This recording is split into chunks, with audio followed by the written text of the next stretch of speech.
Aleph, page 81, A1. Chapter 8, Menachot. Name of the chapter is Atodah Haita Ba. The Korban Todah was brought. The Todah Haita Ba. The Gemara says, V'chi mafrishin techila lamutarot. May we initially designate animals as residual offerings? Certainly not. The Gemara says, in the notes, one, an animal can become a surplus offering only if it was born to a consecrated animal, or it was designated to replace a lost offering that was later found. There is no mechanism for initially consecrating a surplus offering, which in this case of a Todah would not require bread. For a possible explanation of Levi's reasoning, Sisfas Emes. Yosef Rabbi Yitzchak bar Shmuel bar Marta kamed Rav Nachman. Rabbi Yitzchak bar Shmuel bar Marta was sitting before Rav Nachman. V'Yosef v'Komer. And as he said, V'laite behemo v'lechem v'leimo. Yosef v'Komer. So he said, but let the owner of the surviving animal bring another animal and bread, and say as follows. Remember, we're discussing how he stipulates it, how he words his conditions. If the surviving animal is temura, meaning it's an exchange, then this new animal is designated as a donative todah, becomes the korban todah. And this is designated as its bread. You have the animal and you got its bread. And if the surviving animal is the todah, halachma v'hatevei temura, then this is designated as its bread, and this new animal shall be temura of the todah. Since a temura does not require bread, both animals can be offered with the bread assigned to whichever of them is the actual todah. Temura is the second, yeah? Yeah. Usually it's the exchange of the first one. You don't want to, you designate a korban and then you say, you know what, I have something better, or I have whatever the reason was, and you're trying to exchange the old with the new. The Gemara says, Rav Nachman rejected this suggestion. Omar lei, he said to Rabbi Yitzchak, Anei mori, answer me, my master. Arboin v'chatfei v'chasher. One who designates an animal as a temura incurs the punishment of 40 lashes on his shoulders. So it says in number 2, Rashi will explain it.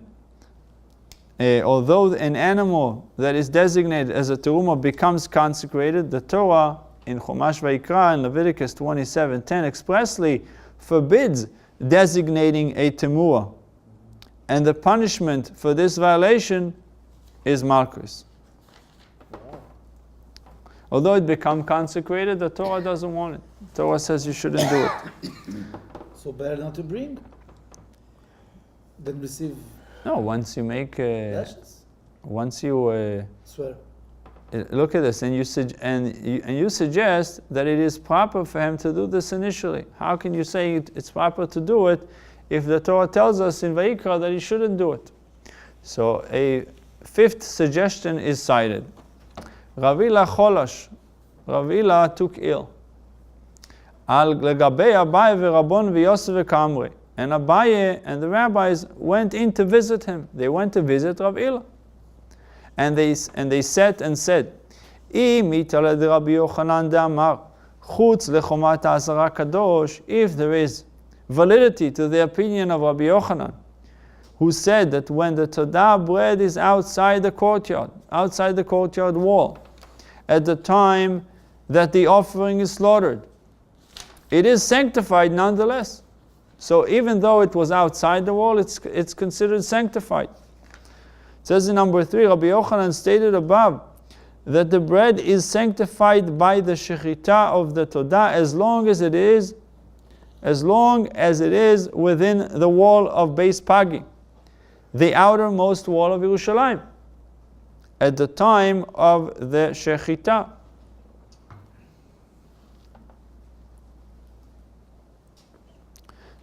Laite lechem velusva or veloisva chutz lechomat azara veleima. Then let the owner of the surviving animal bring bread and place it outside the courtyard wall and say, Iach de kaima todai halachma. If the surviving animal is the todah, this is designated as its bread.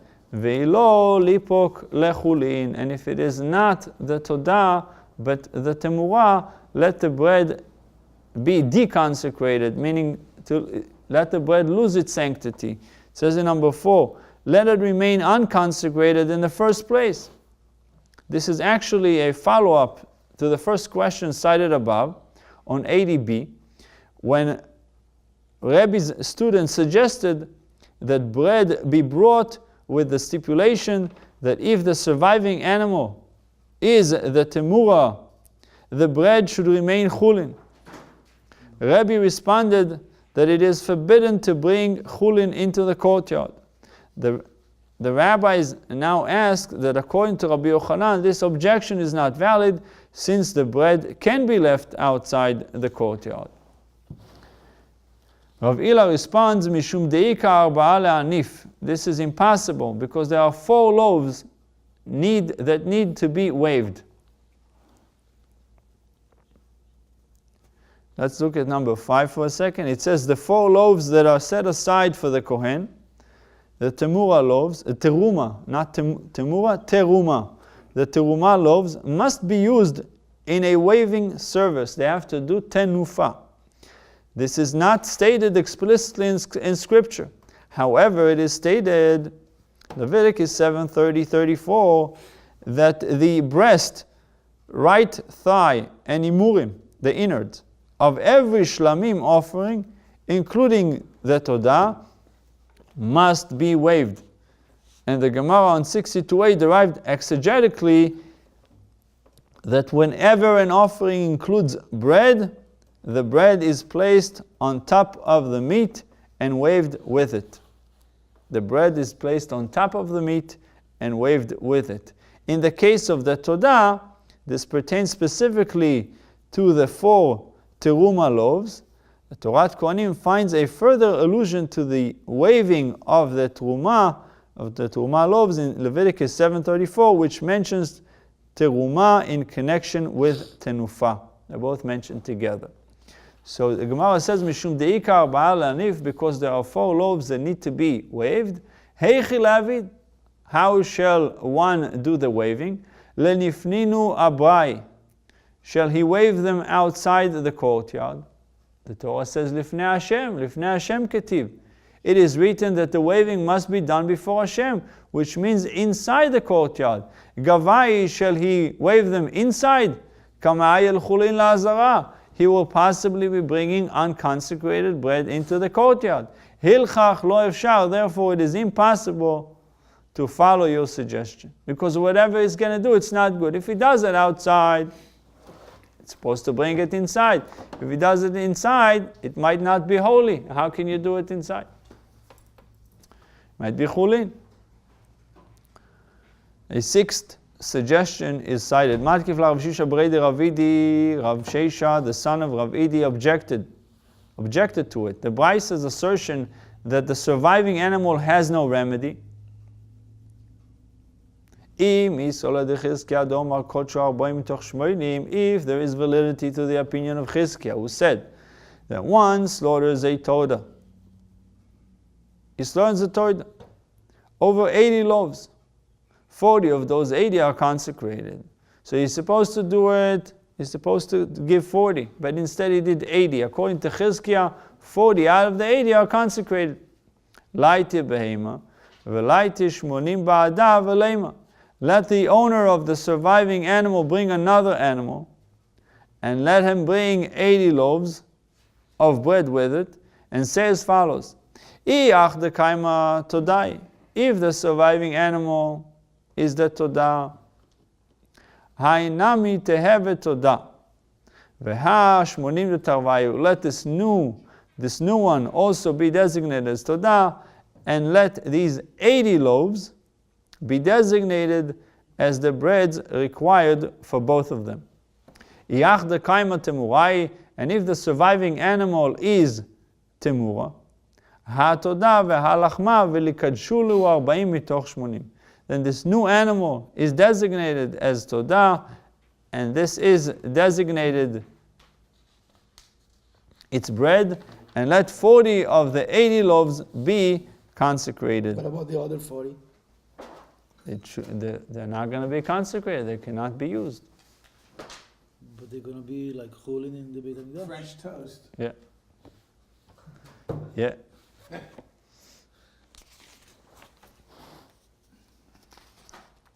So the Tumurah became a Todah? Let's look at number 9. It's a little long, but I'll try to cover it.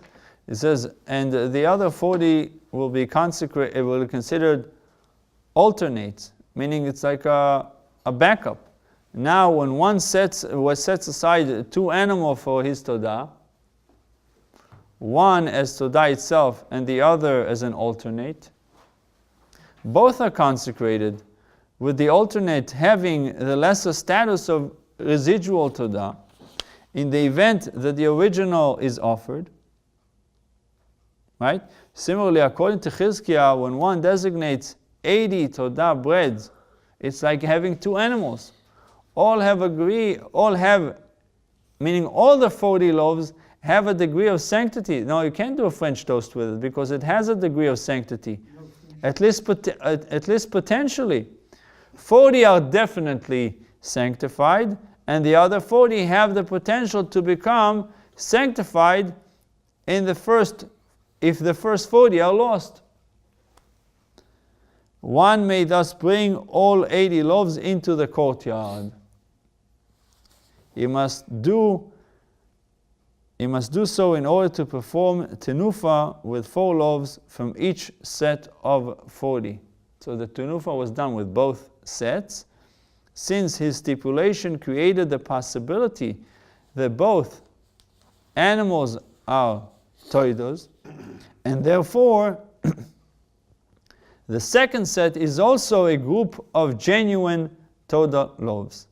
The objection mentioned above, that one may be bringing chulin into the courtyard, here is answering your question, that one may be bringing chulin into the courtyard does not apply here, since the second set of 40 loaves is at the very least an alternate set that is associated with the Todah offering, and it may be brought into the courtyard so as to be available immediately in the event that the first set is disqualified. In a similar vein, the Gemara in Adorim 9b states that when Hillel, the elder, Hillel HaZaken, donated an offering, he would consecrate it only after bringing it into the courtyard. So it's similar case of bringing chulin into the courtyard, because Hillel consecrated his offering only when it was placed in the courtyard. So as to avoid any possibility of me'ilah that might arise from having kodshim in his possession, if he has what was the intention of Hillel? He said, if I take an animal and I consecrate the animal before it coming to Yerushalayim. If I derive any benefit from this animal, it's me'ilah, it's like stealing, misappropriating in the lawyer's language. In lawyer's language is misappropriating. You're taking something that is supposed to be used for one thing and using it for something else. During the ride to Yerushalayim, if it's already consecrated, going to Yerushalayim, Hillel was worried that maybe he will use it, and then it's considered. That's what me'ilah is. Me'ilah is mo'el. Is you taking from something that belonged to one area and you use it for something else. So you only consecrate when it gets to Yerushalayim? So no, he did it only once he was entered the Beit HaMikdash, the courtyard. Hillel the elder donated an offering, he would consecrate only after bringing it into the courtyard, so as to avoid any possibility of me'ilah that might arise from having kodshim in his possession. That was taught in the Gemara in Adorim. Bringing chulin into the courtyard for the purpose of consecration is permitted, because you're not bringing it just to have chulin there, to have unconsecrated foods. You're bringing it in order to consecrate it, and then once again that will be permitted. The same holds true here, where the breads are brought in to serve as alternates that might be needed to accompany the Toidah. How does the method of consecration differ from dedication?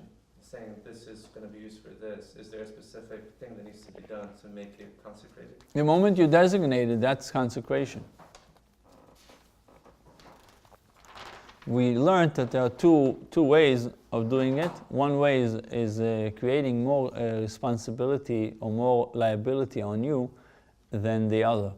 One way that you say this animal is consecrated, or this animal is designated, dedicated, any words you use that is now separating this animal from the rest of the herd. Saying this one will be used for the Beit HaMikdash.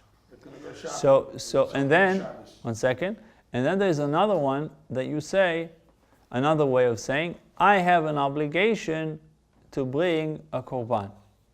So now this obligation never goes away until you do it. So if you had in mind to do it with animal A and it didn't work, then you still have an obligation to do it with animal B, and so on. So it could be that you had 20 and 30 animals that you thought you were going to bring, and something happened to them, you still have the obligation on you. But if, we're going back to case number one, that he said this animal, this cow, let's call her Martha, this cow, Martha, is going to be used for temple. And if Martha died, you don't have to bring it anymore, right? That's it.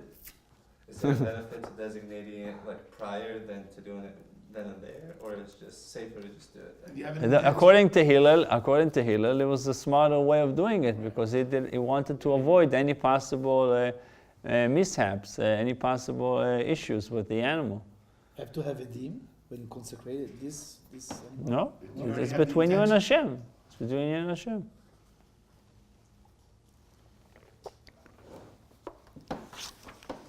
The Gemara answers, Mishum de kamemat ba'achil d'arboim. This is impossible because he thereby reduces the opportunity for consumption of the 40 that are questionable Todah breads. It says in number 10, as mentioned, since it is possible that both sets of loaves are consecrated as Todah breads, 4 from each set must be designated as a teruma and given to the Kohen. From the 40, we're taking 4 and we're giving it as teruma, as donation to the Kohen. Only those taken from the first set, however, are definite teruma. So by me now taking teruma from each set, I had 40 and I'm taking 4 from each one, I am reducing the amount of the, I'm taking away from the 40 loaves. Meaning I have 2 sets of 40, but really I only have to take 4 from one set. But it says if you're going to take 4 from each set, ultimately we're going to find out which set was given. The second set was only for, it's only an alternate set, just in case something happens with the first set. But if nothing happened with the first 40, and you ended up taking teruma from both of them, 4 and 4, you diminished. It says over here, kamemat ba'achilo d'arboim. You reduces the opportunity for consumption of the 40 that are questionable Todah breads. The questionable Todah breads would have been eaten completely, the whole 40. But now that you're saying that they are holy, and they are potentially they will be used. So you have to do teruma from both of them. Amar le Ravashi Rav Kahana, im ita le Rabbi Yochanan de Omar. If there is a validity, so Ravashi said to Rav Kahana,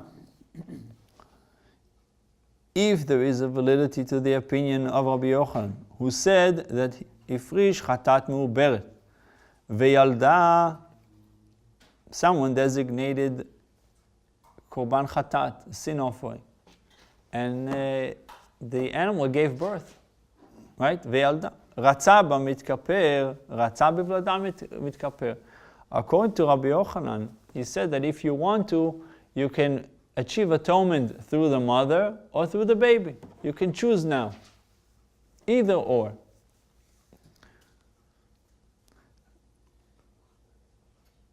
Laite, then, let the owner of the surviving animal bring a pregnant animal and designate it as a todah. So we had a case where someone made an exchange. The original case where the Gemara is trying to find out a way to deal with it. What did we say? It was yesterday. That if someone designated a korban, then he decided he's exchanging it with another korban. Now, one of them died, and he's not sure if it's the exchange or it's the original one. And so we said, Ein lem takana. And takana means there's no way of correcting it. You can't do with the animal anything. So the Gemara says, why can't we find a way? Maybe if there's some kind of stipulation that can be said in the beginning, maybe we can do something with this animal. So the Gemara says, why don't we do this? Let him bring a pregnant animal and designate it as todah. V'yamtin la'ad shetiled, and then he would wait. He designates it and he waits until the animal gives birth before offering it. V'lai teshmonim ba'adav v'leima, and then he should designate 80 loaves of bread with it and say the following stipulation. It's like an attorney's, l'avdil, to separate between the holy and the mundane. It's like an attorney is trying to present their case, so saying if we're going to write this stipulation or that condition, we'll put it in the contract, maybe we'll get a better deal, right?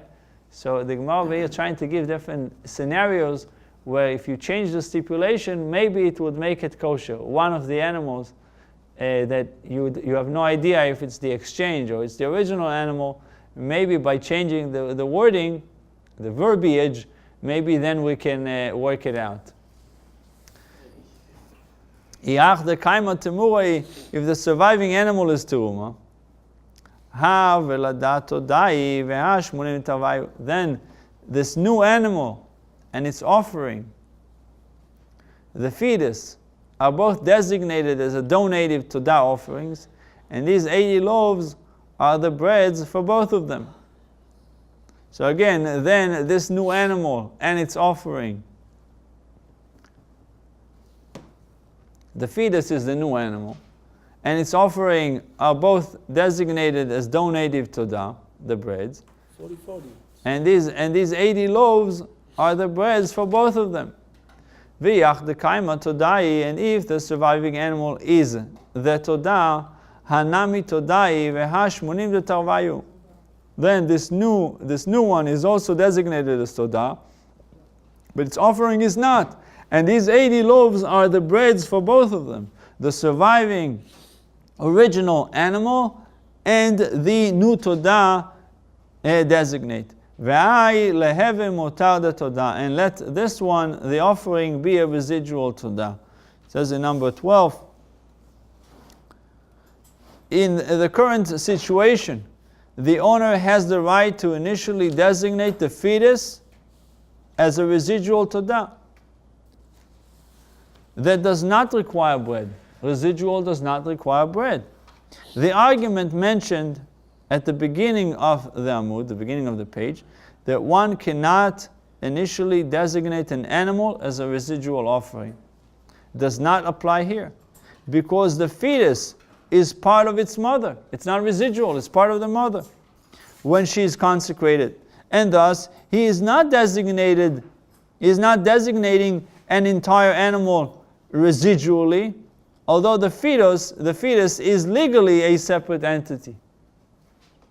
Since he consecrates the mother as a genuine todah and offers her with bread, he can attach the lesser status of residual todah, meaning the fetus, to the fetus.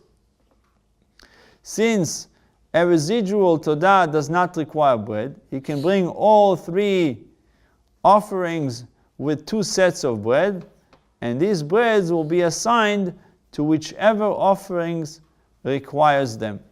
If the surviving animal is the temura, then the mother and offspring will have bread.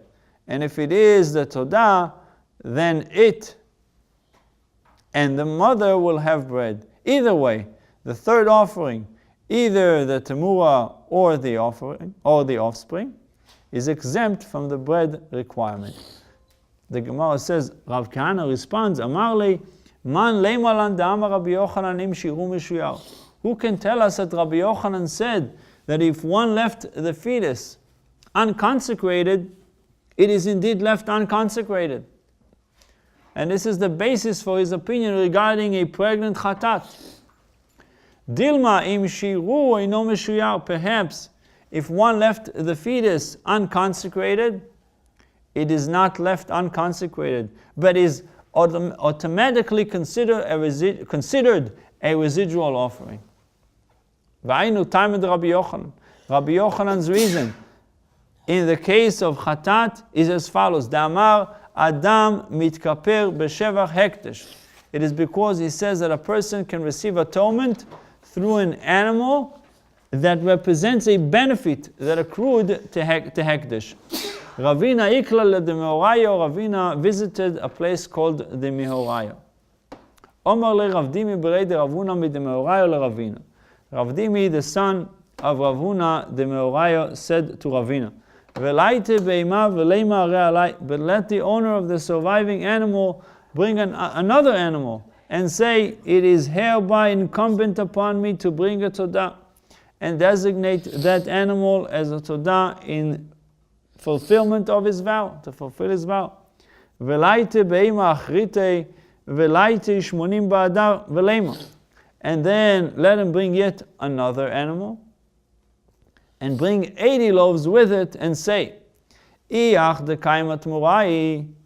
If the surviving animal is the temura, hane tarte todot v'hashmonim v'tarvayu. Then these two new animals, including the second, are both designated as todah offerings, and these 80 are the breads for both of them. V'yach de kaima todai, and if the surviving animal is a todah, v'adam realei, nami leheve todah v'ashmonim v'tarvayu. Then the new animals, only the one over which I said, it is hereby incumbent upon me to bring a todah, shall be a todah, and these 80 are the breads for both of them. The original surviving todah and the new todah designate. V'idach tehever le'achayut, and the other new animal that I brought shall be designated as a guarantee for the one I set aside in fulfillment of my vow. Since the guarantee does not require bread, he can offer all 3 todot with the 80 breads, and he will, in any event, have fulfilled the requirement. Ravina responds, Amar le, Torah amra, Tov asher lo tidor mishetidor velo teshalem. It's better not to make a vow than making a vow and not paying. Ve'im amart likom velindor betchila. And you suggest that he should stand up and vow initially to bring a todah. In conclusion, if a todah becomes mixed with its temura, and one of them died, there is no acceptable method for offering the surviving animals. So we saw the Gemara, time after time, argument after argument, was able to refute it. So the conclusion is that once it's mixed with another temura, and we're not sure which one is which, there is no acceptable method for offering the surviving animal.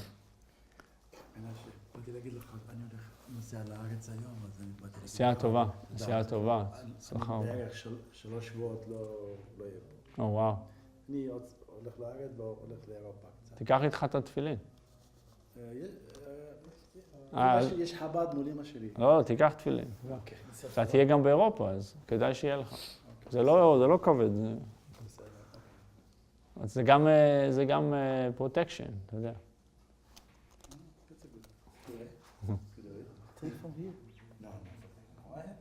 אוקיי. נסיעה טובה, נסיעה טובה. Safe trip. The Mishnah discusses the law of an obligatory todah. Omer הרי עלי todah, if one says, it is hereby incumbent upon me to bring a todah. Right? יביא היא ולחמה מן החולין. you should bring the Todah and its bread from Chulin. Okay? What does it mean, from Chulin? It says in 19, he may not use funds of Maaser Sheni. Right? Maaser Sheni is if you have you brought Maaser Rishon, and then you bring another 10%, and you would eat it in Yerushalayim.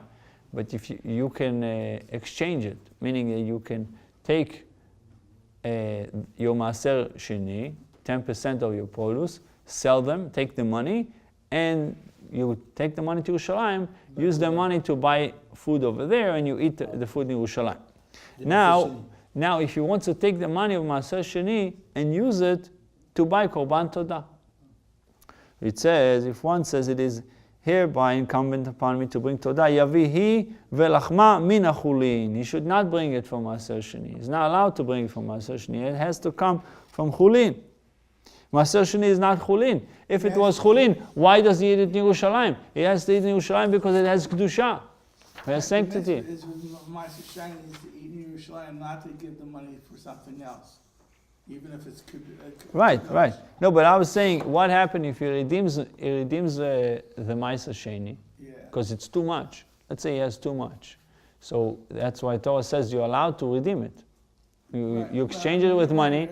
You take the money, you bring it to Yerushalayim, and you buy food at Yerushalayim. You eat it there. Right. So it says, what happens if I take this money and I'm buying a Korban Todah instead of regular Maaser Sheni food to be eaten in Yerushalayim, he buys Korban Todah. That's what the Mishnah says, that he shouldn't do it.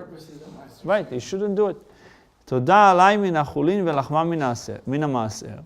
Now, if one says it is hereby incumbent upon me to bring a Todah from Chulin, and it's bread from Maaser Sheni. So he already makes a commitment to bring bread from Maaser Sheni. Yavihi velachma min chulin. You should bring both it, the Todah, and its bread from Chulin. Todah min maaser velachma min chulin. If he said a Todah from Maaser Sheni and its bread from Chulin, Yavi, he should bring them in accordance with his vow. He's allowed to do it. If he says Todah min maaser velachma min chulin, he's allowed to do it. So we see over here that he's allowed to bring Todah from Maaser Sheni. What was the original case of the Mishnah? In general, a person says, Arei alai Todah, it's incumbent upon me to bring Todah. It doesn't say from where. Then he has to bring it from Chulin.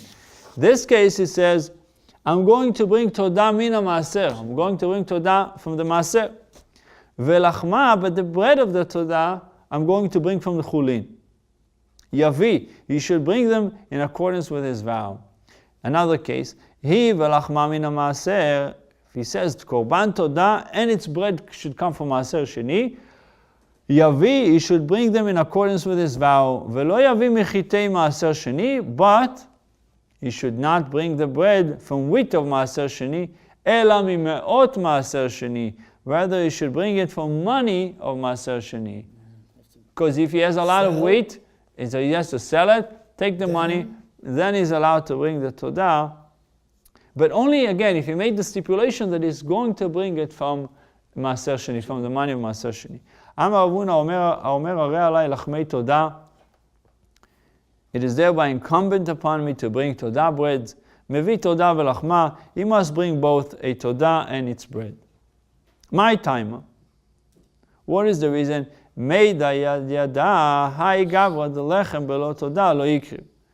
man who made the vow surely knows that the bread cannot be offered without Todah. They come together, Korban and the bread. And therefore, that man presumably means to say that he shall bring a Todah and its bread. And the reason that he mentioned only the Todah breads, Sof Miltanakat, he abbreviated his vow and seized the end of the subject. Says in number 5, in short, saying it is incumbent upon me to bring Todah breads, but is understood to mean a todah and its bread, and is tantamount to saying this explicitly. In other words, if you're saying I'm going to bring lachmei todah, the breads of the todah, it's as if you just said it in short, but you really meant to say I'm going to bring todah and the breads of the todah. That's what I mean. He abbreviated it. He made it short. Yeah, yeah. It's like obviously they come together.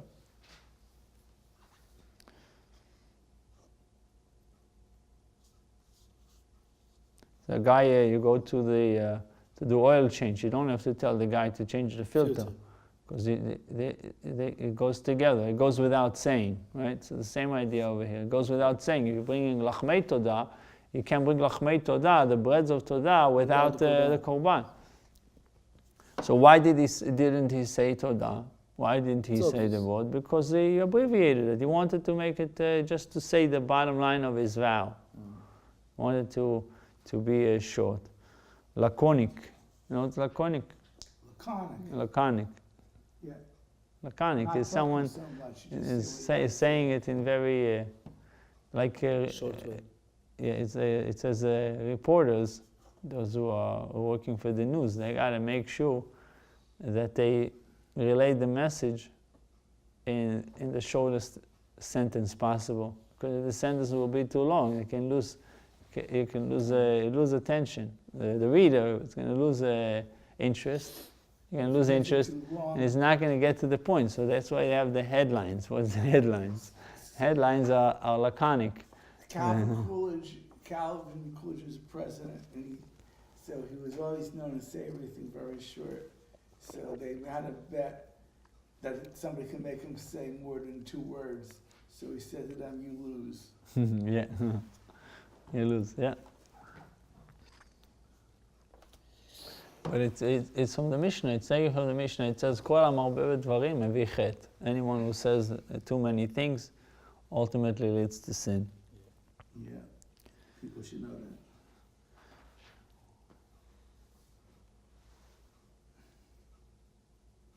So Shani Atam the Chevan de Amar Todah min Maaser, but for since he initially said a Todah from Maaser Sheni, when he later says, and it's bread from Chulin, Nasa keomer harei alai lechem liftor todato shel ploni. He is treated like someone who says, it is hereby incumbent upon me to bring bread to satisfy the Todah obligation of so and so. It says number 7, if a person undertakes to bring the bread for his fellow's Todah offering, is indeed obligated to bring only breads, and his fellow applies them to his offering. Meaning someone has to bring korban todah. You know that maybe he's short in wheat and bread, so you can say, I'm going to bring the bread for him. It doesn't mean that you have to bring the korban. He brings the korban, but your bread will be joining his korban.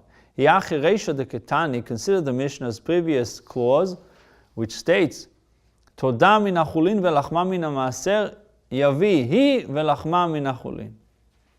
What was his stipulation? He said Todah from chulin, the actual korban will come from regular unconsecrated money, and then it's bread from Maaser Sheni. His bread should come from Maaser Sheni that has a kedusha, has sanctity in it. He should bring both it, the korban, and its bread from chulin. What's the reason? The Gemara says, Hachanami, here, let us similarly say that Na'asa keomer harei alai todah liftor lachmo shel ploni. He is treated like one who says, it is hereby incumbent upon me to bring a todah to satisfy the bread obligation of so and so. And let him indeed bring only the todah from chulin as he specified. So the Gemara answers to that. The Gemara the objection is rebuffed. Achi hashta, is this a comparison? Bishlema lechem miftar todaati. Todah miftar lechem miatya. It is understandable that the bread comes to satisfy todah obligation. But does the todah ever come to satisfy a bread obligation? Certainly not. Your proposal is therefore untenable. So we said before, what is the primary thing? The todah, not the bread. So the bread can come to satisfy, just to be accompanying to the Todah. The Todah doesn't come to satisfy the bread. It's the other way around. When we say incumbent or obligated to bring, is Todah offering a voluntary thing because you're thankful that something happens, or is there a time where if certain things happen, you must bring one? Todah is a voluntary. It's you're obligated to bring. Once you need to thank God for a specific thing that happened, you're bringing a korban Todah.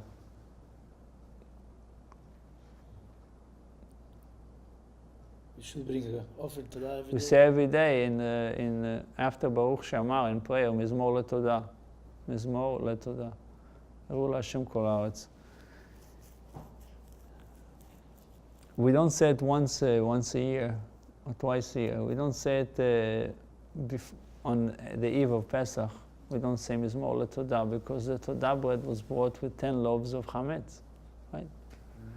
So we don't say it. If you look in the Siddur, right? So it says in the Siddur, the following psalm is omitted. This is Psalm 100 in Tehillim. The following psalm is omitted on Erev Pesach, meaning you're not saying it. Chol HaMoed Pesach and Erev Yom Kippur. So that's the time you don't say it.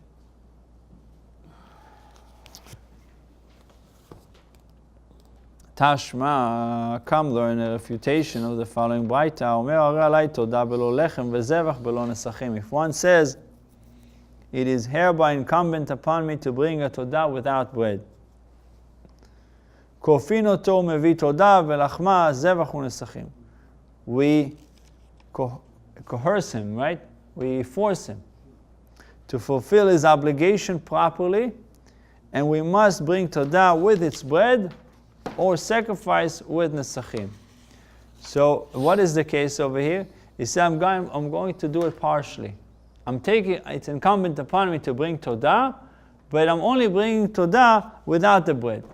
Or I'm bringing korban without its libations. They usually accompany the korban. Yeah. So what do? We force him to bring all of it. Why? Time of the Omar, the reason he must bring a Todah and its bread is that he said a Todah. Because he said the word Todah. Aval lo amar Todah lo. But if he did not say a Todah, rather he said it's incumbent upon me to bring Todah bread, he would not be required to bring a Todah and its bread. Again, giving us an example, showing us that the bread are not the crucial thing, are not the primary thing. What is the primary thing? The korban. Therefore, if he says Todah, he's obligated to bring the bread. But if he says I'm bringing Todah bread, he's not obligated to bring the korban Todah. Because the Todah bread is only ancillary to the korban itself. They're accompanying the korban, they're not the primary thing. If you're saying the Todah is a behemoth, Yes. right? It's a behemoth. Then you're saying if you bring this behemoth as a Todah, you got to bring the bread and the wine Correct. with it. So, Right. So if you don't, you just can't bring the behemoth for that korban. You have to bring the animal and you have to bring the bread that comes along with it. But if he says it's incumbent upon me to bring lachmei Todah, the breads of Todah, You got to bring the behemoth too. no, No behemoth. because that is ancillary to the korban. It's not the primary thing. Over here he has to bring it because he said, Harei Alai Todah. It's incumbent upon me to bring Todah. So what is the korban Todah? Korban Todah comes with bread.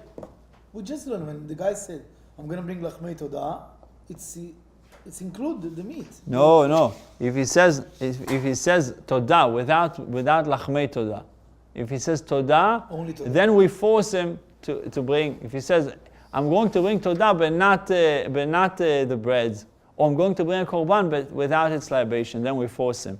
But the Gemara says, what do I learn from? There's always implication to what the Gemara says. The Gemara says, look, let's analyze the scenario. What exactly happened over here? He said Todah. He said the word Todah. Look at the case. He says, Haomer Harei Alai Todah. He said the word Todah. He didn't say lachmei Todah. He said Todah. But if he says the word lachmei Todah, then it's a whole different scenario. But over here he said the word Todah, and Todah includes everything. So therefore we would force him to bring the other ones. Would you say the second one of the bread's only for financial reasons? Like so you don't have to slaughter one of your animals? Or Oh, could be like the case that we mentioned before, that you have a friend that is bringing a korban and he doesn't have the bread. So you can say, I'm bringing the bread as a korban todah, but really your intention is for your friend's todah. Your friend designated an animal as todah, but he doesn't have the bread. So you are helping him bringing the bread for him. But you can bring only a bread of Todah? No. No, you can't do that. So how can someone say, I'm going to bring lachmei People Todah? can say a lot of things. It's like Shvuat Shav. But it's People can wrong. say, right, it's wrong. People can say false things. But what is the question is, when you say it, does it create obligation or it doesn't create obligation? So the Gemara says it in a question mark. Does it create an obligation or it doesn't? Because the case that we mentioned was only the word todah. He only used the word todah. The Gemara says, Hu adin, af al gav de lo amar todah. Actually, the law is the same, even if he did not say a todah, but merely said todah breads.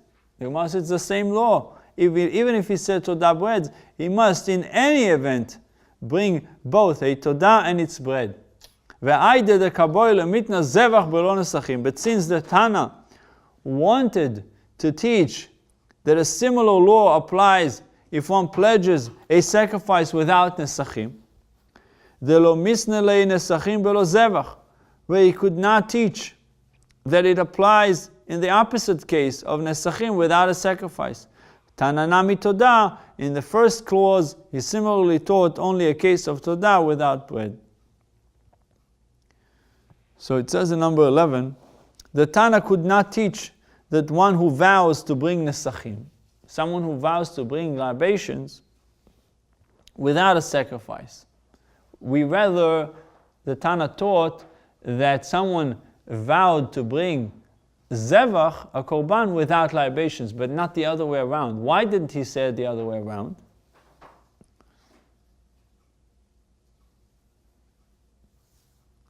Because you can't offer nesachim without the korban. He's forced to bring both nesachim and sacrifice, since one actually able to pledge and bring an offering of nesachim alone, as taught in the Mishnah in 104b.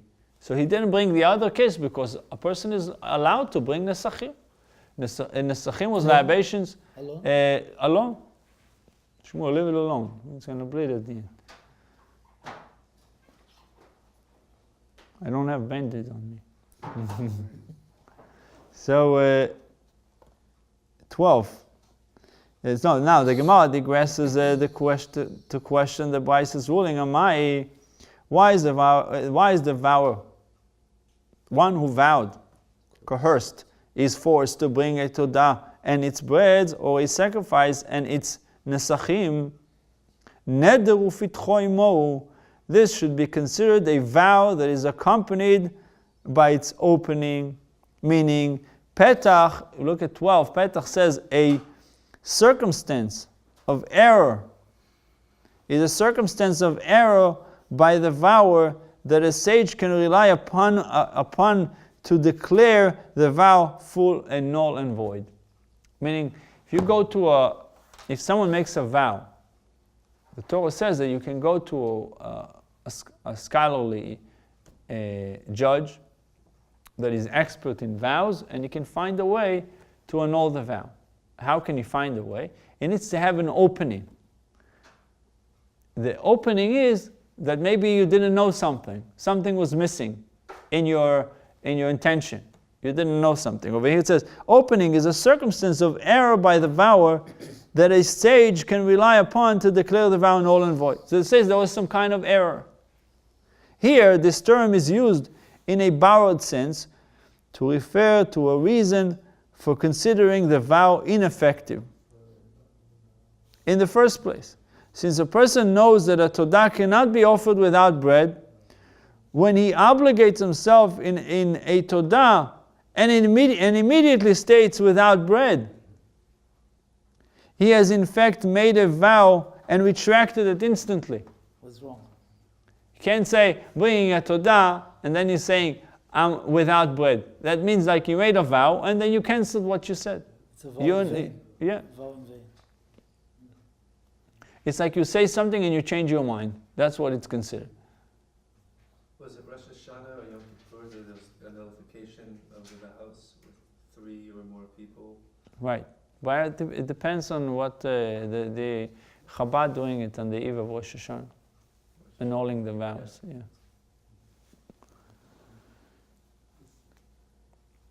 So is that shageg? He is saying in the brackets in 12, he says, saying without bread, Todah without bread, someone says these words, Todah without bread, is tantamount to saying, I will not bring a Todah. So it's exactly like saying giving, bringing, and then saying I'm not bringing. Let's go back to the Gemara. Amar Chizkiah.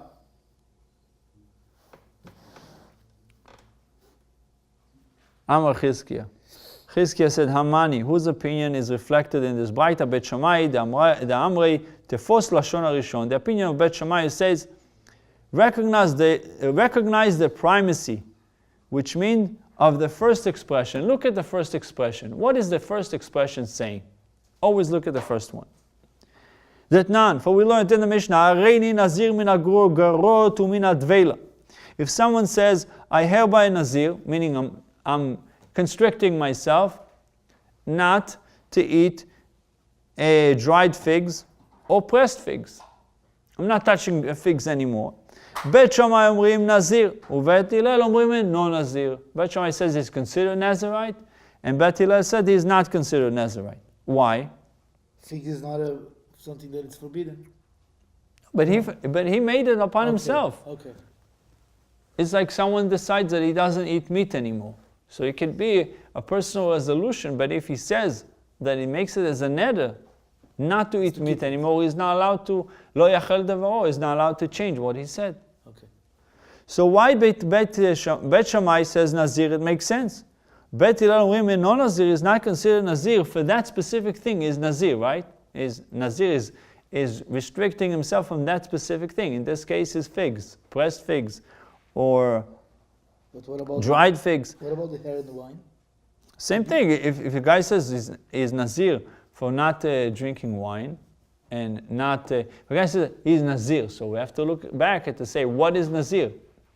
But Nozer and Noder Atzmi min hayayin is I'm saying I'm vowing myself to refrain from wine. Then you are Nazir as staying away from wine, staying away from cutting your hair. But if a guy says he's not going to eat figs, then he made a neder. He made a neder not to eat figs anymore. If he has an addiction to eating figs, the doctor said that too much sugar in the figs, you shouldn't eat it anymore. So he said, since I like it so much, I'm going to make a neder. A neder helps you to follow what your resolution, right? Somebody just says, oh, you know what, I'm not going to eat it anymore. So it's not enough, there's not enough conviction there. So the neder, the vow says, oh, I'm putting God into it. I'm mentioning the name of God, I'm making a neder, or doing it in front of people, and it gives it more validity. I'm making it stronger. But anyway, so what is the reasoning of Bet Shammai and Bet Hillel? One says he's considered Nazir, and one says he's not considered Nazir. Let's look at the expression that he says. Areini Nazir mina grogarot u mina dvela. I'm restricting myself. I hereby a Nazir from dried figs and from pressed figs. Why does he have to say dried figs, pressed figs? You can say I'm Nazir from figs. Why does he saying it exactly this way? Dried and pressed. So it says in 16, Bet Shammai maintained that we attach primacy to the first part of the man's statement. What was the first statement that he said? Hareini Nazir mina gorgarot. That's the first part. That I'm hereby a Nazir from dried figs. That's the first statement. Irrevocably obligates him in Nazirus and renders him prohibited to consume grape products and from figs is discounted. Beit Hillel, however, hold that this is considered a vow with an immediate retraction.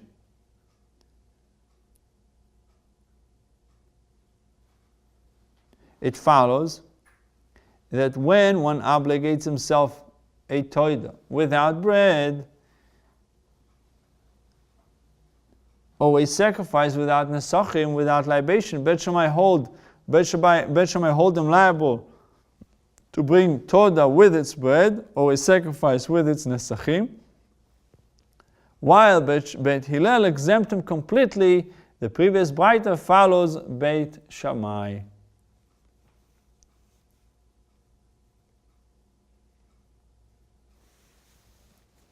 Check for a second, 103, note 19.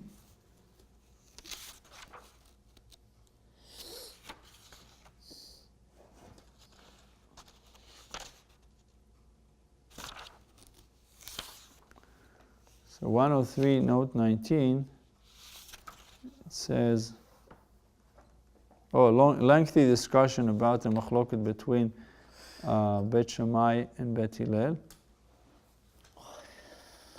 Shimon would agree that we take hold of the first expression, like Beit Shammai. Hereby incumbent upon me to bring a mincha, to establish a valid mincha obligation donated in the manner of those who donated, and disregard the subsequent invalid criterion in the last case. Okay, so he considered the second one disregarding the second statement. Beit Hillel is looking at the whole thing, everything that you said. So if you contradicted yourself, it's not considered a nazir, it's not considered a vow. But Shammai says, no, I look at what came out of your mouth first.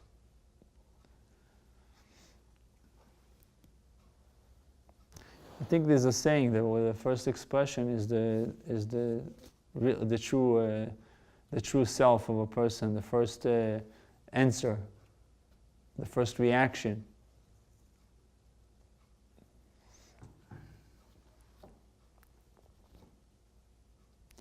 Rabbi Yochanan Amar afilu teima Beit Hillel.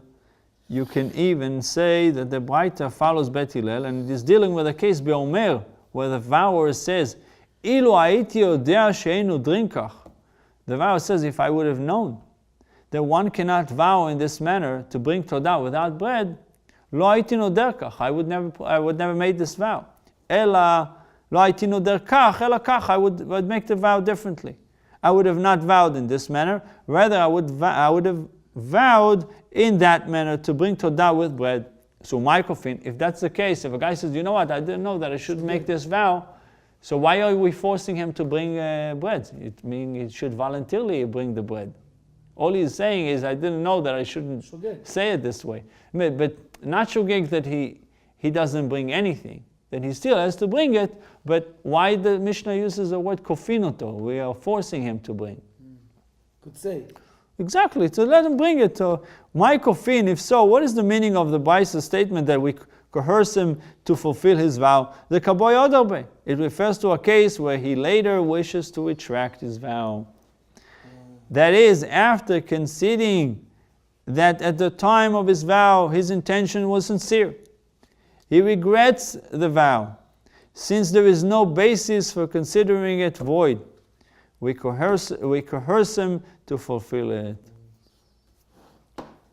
Tashma omer, הרי עלי תודה בלא לחם וזבח בלא נסכים. The Gemara seeks to support Chizkiah's explanation, repeating the case that we said before. A guy takes upon himself to bring todah without bread, or a korban, a regular offering without its libations, without nesachim. ואמרו לו, and they responded to him, have todah velachma vezevach unesachim. They said to him, you have to bring todah, its bread, or the korban with the libations. ואומר, אילו הייתי יודע שכן, לא הייתי נודר. If I would have known, that was his response, I would have not make a vow in that manner.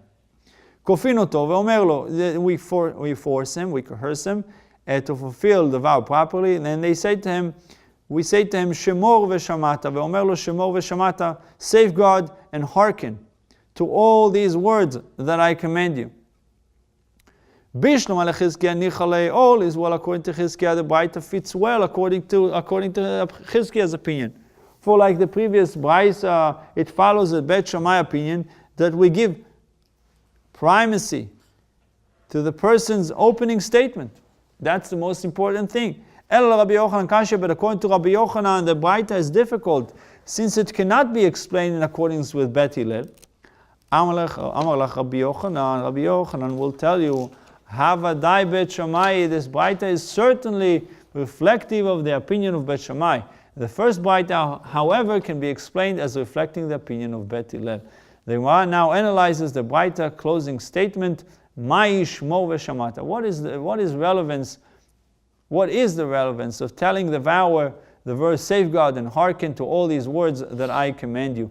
The explanations are presented. Amar Abaye Shemo Have Todah Veshamata Velachma. Shemo, safeguard, means bring the Todah that you vowed explicitly. Veshamata Have Lachma, and hearken implies bring its bread as well. Rava Amar Shemo Have Todah Velachma. Rava says, when you said Are Alai Todah, Shemor means safeguard, implies bring the Todah and its bread. Two things with one word, Shemor. Veshamata, and hearken, listen to what you're saying. Shelo teh ragil asot ken, you should never make a vow in such manner in the future, to pledge a Todah without bread.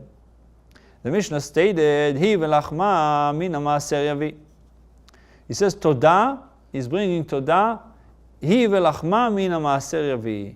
If one said it is hereby incumbent upon me to bring a Todah and its bread from Maaser Sheni, he should bring them in accordance with his vow. The Todah and its bread from Maaser Sheni. The Gemara wonders, Yavi, he should bring them in accordance with his vow.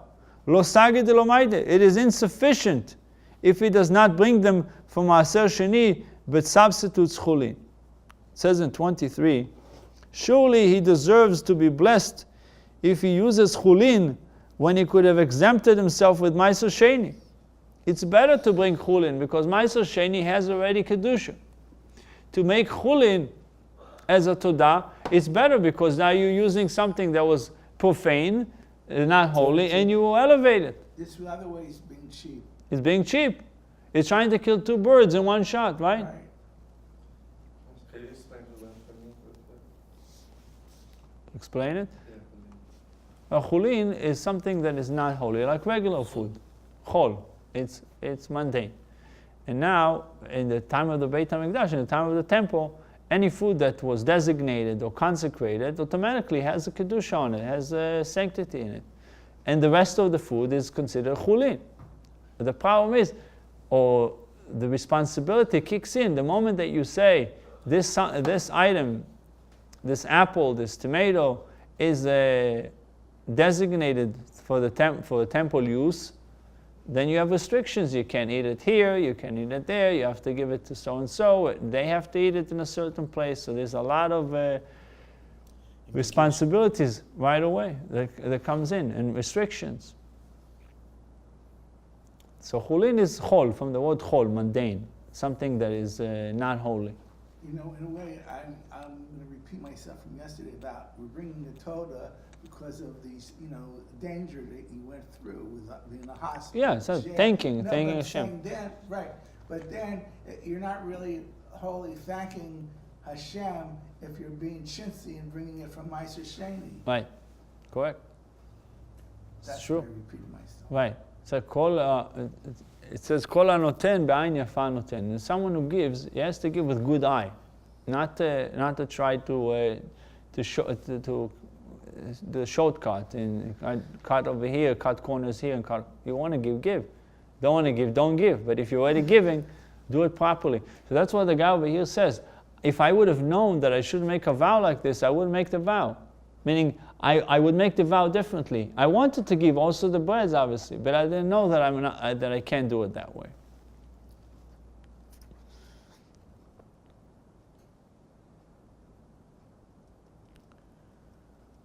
So the Gemara wonders, Yavi should bring them in accordance with his vow. Lo sagidi lo maiti, it is insufficient that he does not bring them from Ma'aser Sheni, but substitute chulin, it's not good.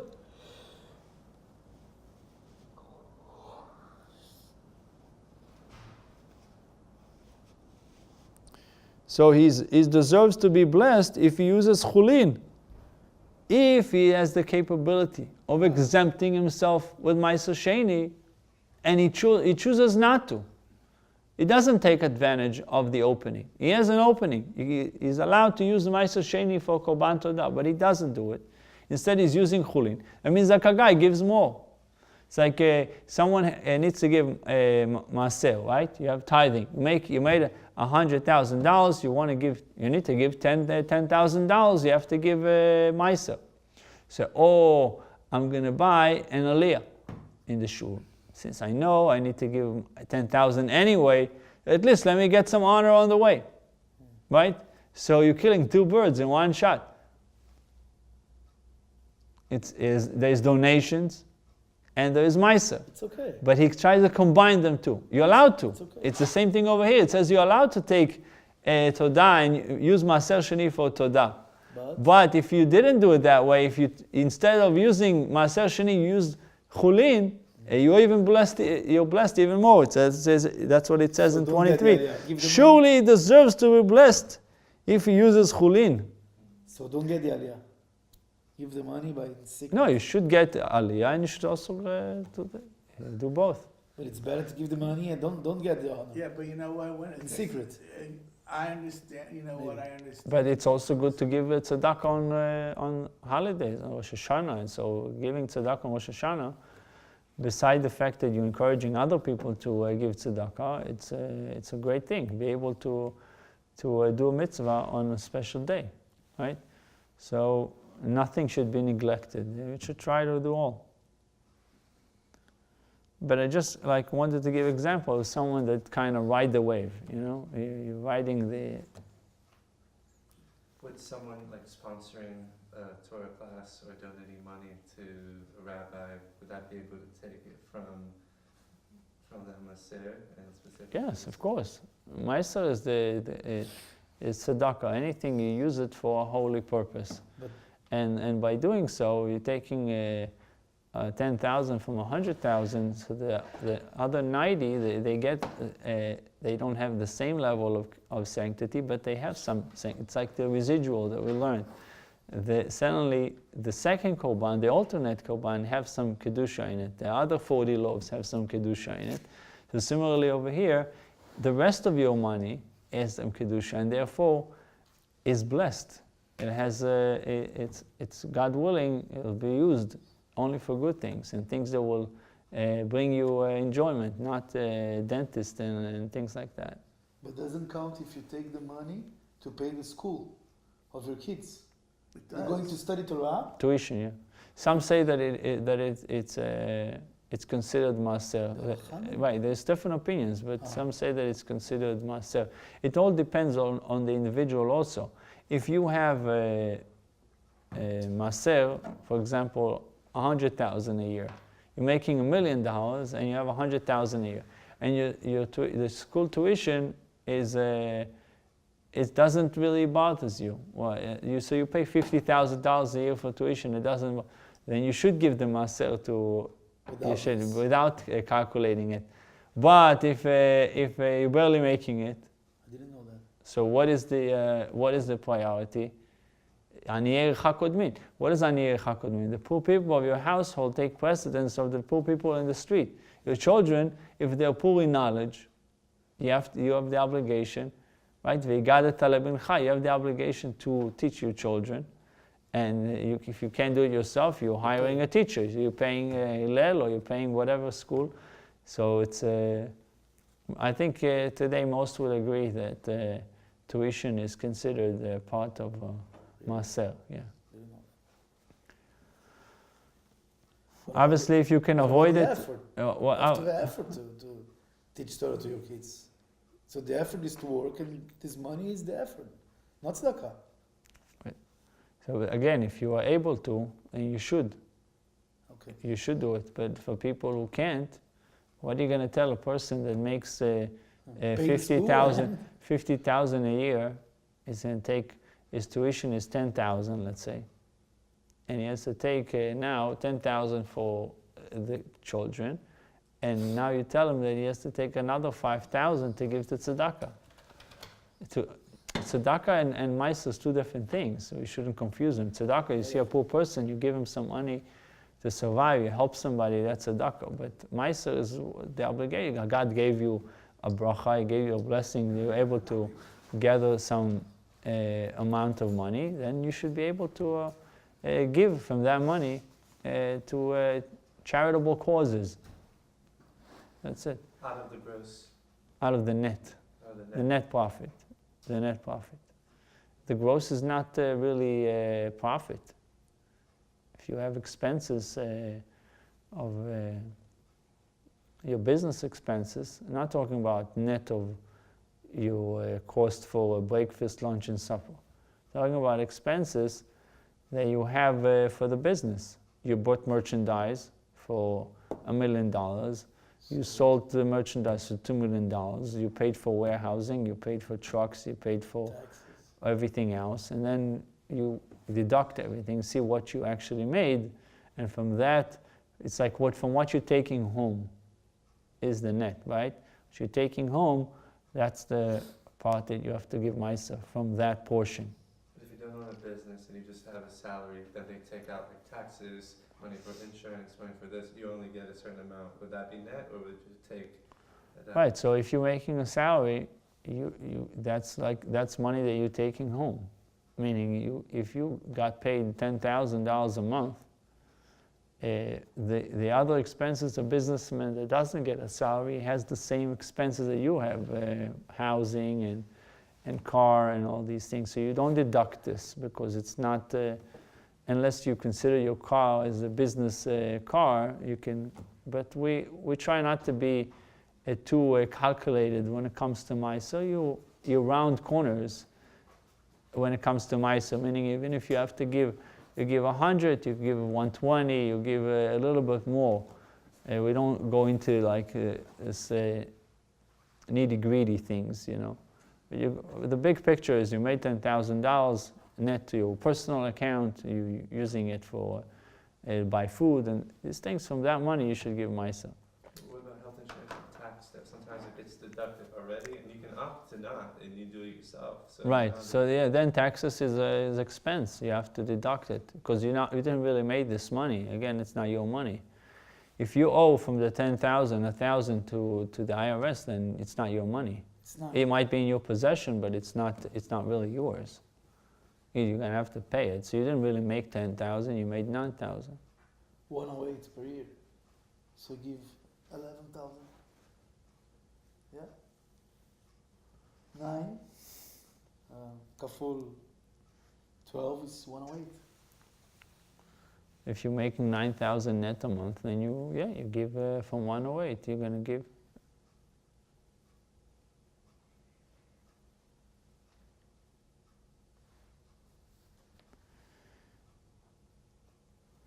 The Gemara wonders, Rav Nachman v'Rav Chisda Omrei Ratza mevi, lo ratza lo yavi. The Mishnah means that if he desires, he may bring the Todah and its bread from Ma'aser Sheni.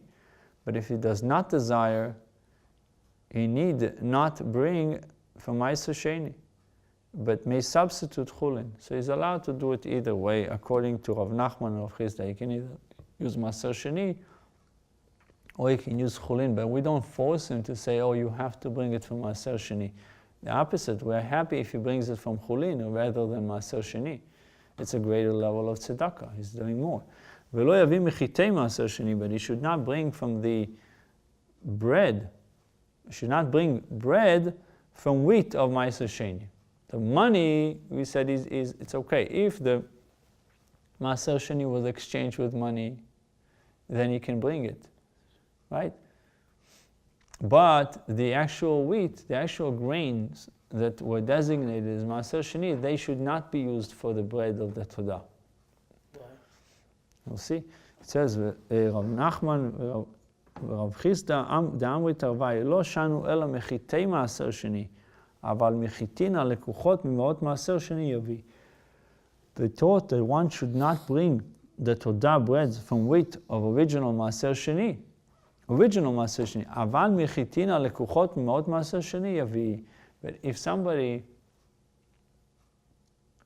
had, let's say, an orchard of oranges, and he wanted to bring 10% from the orchard, it's $1 million.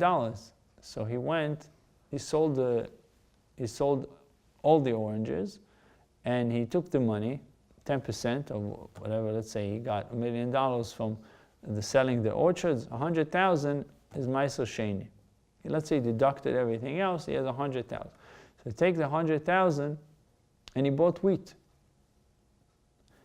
He's allowed to use this wheat for Ma'aser Sheni. Right. He's allowed to use this wheat for Korban Todah. This wheat is Ma'aser Sheni. Oh, because it's different. 'cause he Exchanged it But already. if he had originally wheat, if if he has a wheat, field of and his original what? wheat, he has to use it. He has to make the bread in Yerushalayim and eat it there. But you cannot exchange it Right. to Todah and to Todah breads. Right. Can't play with Why? Because it's designated as Maser Sheni. You're taking something that is Maser Sheni and you're misusing it.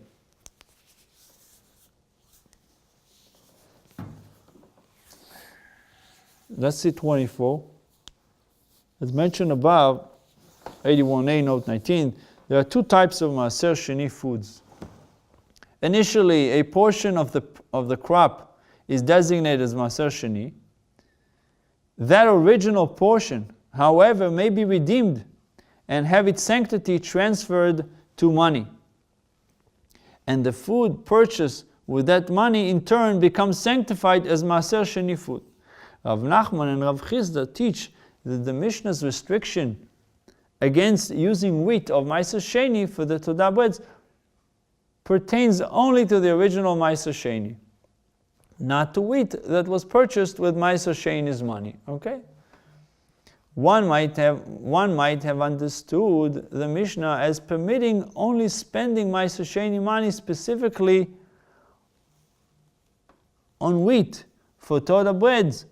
But if one initially spent the money on wheat for consumption, as ordinary Maser Sheni, he may not then designate that Maser Sheni wheat for his Todah breads. Again, one might have understood the Mishnah as permitting only spending Maser Sheni money specifically on wheat for Todah breads. But if one initially spent the money on wheat for consumption as regular Maser Sheni, he may not then designate Maser Sheni wheat for his Todah breads. Rav Nachman and Rav Chisda preclude this thought and teach that one is restricted only from using the portion of wheat that was actually separated from the crop as Maser Sheni. The reasoning will be explained shortly. Let's see the reasoning. Yossi Rabbi Yirmiyah kamei de Rabbi Zeira v'Yossi v'kom. Rabbi Yirmiyah was sitting before Rabbi Zeira, and as he said, Lo yishonu ela mechitei Maser Sheni. They taught only that one should not bring the Todah bread from wheat of original Maser Sheni. Aval mechitin alekuchos v'Maser Sheni yovi. But one may bring them from wheat that was purchased with Maser Sheni money. Omar le, Rabbi Zeira said to him, Rabbi, ata omer ken. Rabbi, do you actually say this? Ani omer afilu mechitin alekuchot b'maot Maser Sheni lo yavi.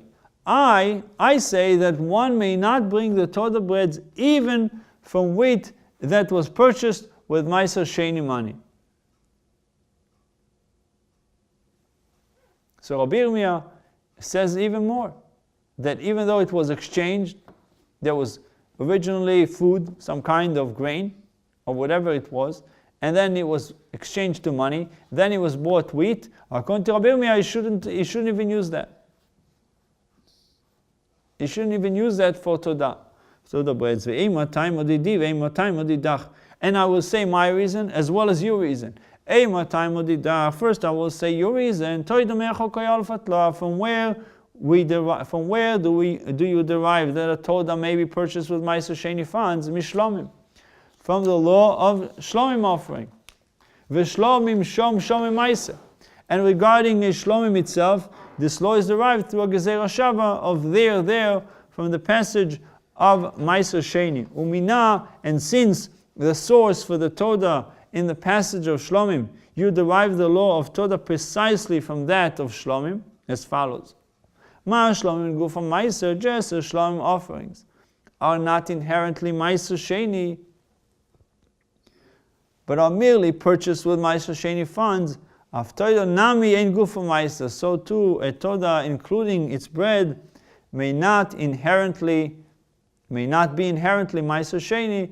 V'ani chitei alekuchot b'me'ot Ma'aser Sheni nami ein gufan Ma'aser. Now this wheat that was purchased with Ma'aser Sheni money too is not inherently Ma'aser Sheni, therefore it is fit to be used for the breads of the offering. So that was the reasoning of Rabbi, why he said, or Rabbi Zera, why he said that you'll